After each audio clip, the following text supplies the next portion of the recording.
Assalamualaikum warahmatullahi wabarakatuh. Nama saya Elma Febriani. Saya dari Prodi Hubungan Internasional Angkatan 2019. Yang dimana di sini saya akan menjelaskan presentasi dari penugasan UAS semester 6 ini tentang Avon Keep Those Doorbells Ringing. Yang pertama-tama itu ada gambaran umum Avon. Avon merupakan pemain besar di pasar global seperti kosmetik, pewangian, serta perlengkapan mandi. Perusahaan Avon ini berada di New York dan memiliki kehadiran besar di Eropa. Penjual sekitar ada 2 miliar US dollar dan Amerika Latin penjual lebih dari 1 miliar US dollar. Dengan pertumbuhan besar berasal dari pasar negara berkembang, contohnya seperti Cina. Sementara itu, Avon umumnya dikenal dengan produk kecantikannya. Lebih dari 20% penjualannya berasal dari perhiasan fashion, aksesoris, dan pakaian, dengan 15% lainnya direalisasikan di bidang hadiah, barang-barang dekoratif, dan hiburan rumah. Lalu ada permasalahan yang dihadapi Avon. Tenaga penjualannya dikonsepkan pada perwakilan penjualan independen, di mana secara langsung menjual kepada wanita menjadi peralatan independen yang membeli dari Avon dengan harga diskon dan menjual kembali kepada klien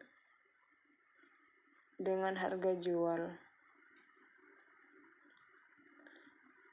Sementara laki-laki tidak dikecualikan sebagai tenaga penjualan dan hanya sebagian kecil dari Avon ladies yang bukan perempuan. Pada pergantian CEO tahun 1999, yaitu Andra Jung, Avon mengalami pertempuran yang sulit di banyak bidang, khususnya di pasar Amerika Utara dan Eropa Barat. Sejumlah penggerak awal domain e-bisnis telah membuat Avon lengah dengan membangun saluran penjualan langsung yang kuat melalui internet. Sementara Avon hampir tidak mengambil inisiatif tersebut. Merek Avon dianggap sebagai pasar yang basi dan rendah, terutama pada masa wanita muda yang sadar akan mode. Selama bertahun-tahun, tenaga penjualan di pasar dewasa telah menyusut karena wanita yang lebih muda tidak lagi memiliki banyak waktu luang untuk menjual produk kecantikan atau memiliki alternatif pembayaran yang lebih baik terbuka untuk mereka. Lalu ada gambaran produk life cycle dari Avon. Meskipun mengalami kesulitan, CEO dari produk Avon ini, yaitu Jung, melakukan transformasi yang bijaksana, seperti meremajakan Avon dan kampanye iklan baru yang diluncurkan di sekitar slogan seperti Let's Talk, yang mana tagline baru ini ditambah pada logo Avon, perusahaan untuk wanita. Kemudian pengemasan juga ditingkatkan guna membuat nuansa kemewahan pada produk dan brosur dibenahi agar sesuai dengan citra baru. Tidak hanya itu, Jung juga melakukan beberapa kegiatan desain ulang proses bisnis yang drastis, merampingkan produksi dan logistik, menunjukkan bahwa ingin memotong 8% dan tenaga kerja pada tahun 2004. Lalu ada gambaran Avon melalui strategi outside in. Gambaran Avon melalui strategi outside in yang mana mendorong perusahaan untuk memulai pendekatan dengan pasar. Dapat dikatakan seperti ini karena Jung yakin jika pertumbuhan organik melalui saluran penjualan langsung akan terlalu terbatas dalam skala dan tidak akan melontarkan Avon ke liga teratas. Maka dari itu, Jung memperkenalkan slogan merek lebih besar dari saluran dan mulai mencari cara untuk menjadi perusahaan multi saluran. Eksperimen awal adalah inisiatif untuk memulai kios kecantikan yang berdiri sendiri di lebih dari 50 pusat pembelanjaan di sekitar.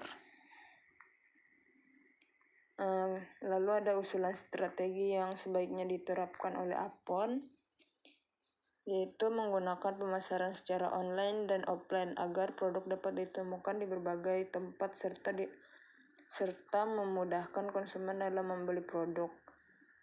Kemudian seperti yang dijelaskan di atas, yaitu menggunakan kemasan yang menarik dan memiliki ciri khas dari produk tersebut, lalu menjalin komunikasi yang baik terhadap konsumen agar konsumen tertarik dengan produk yang dijual.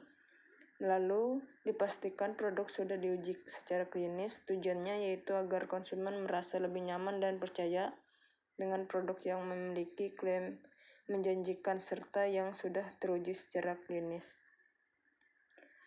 Kesimpulan dan saran dari saya yaitu kesimpulan pada tahun 2002 Avon mengumumkan bahwa mereka bermaksud untuk menargetkan pasar lain yang sulit namun menggiurkan bagi gadis remaja dan wanita muda. Namun menurut beberapa pengamat kritis, perusahaan Avon terlalu memaksakan diri untuk mengejar banyak arah pertumbuhan yang berbeda pada saat yang bersamaan.